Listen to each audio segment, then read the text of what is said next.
I spent 21 and a half years in the military, and there's not a lot of call for that kind of work, reconnaissance and security in the civilian world, so I was struggling to find a job.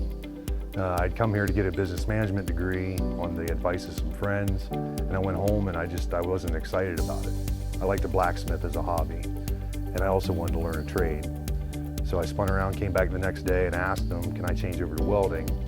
And what impressed me about Chattahoochee Valley is that as much as they focus on our education and our training, they're looking for a way for us to apply that once we graduate or even before.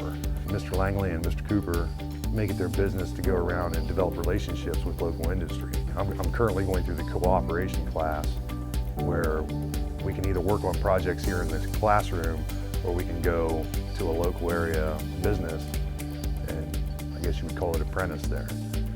It's close to home. I get paid to attend while I'm still accomplishing my course requirements, learning, getting job experience in the trade. One of Mr. Langley's comments in one of my previous classes was that he would not stand in the way of us getting employment, if a good job came along and he thought it was worth our time. And that just really impressed me because it shows the instructors care, that it's not about being a degree mill, it's literally about setting you up for success, and if they can, getting you that employment that we all really want.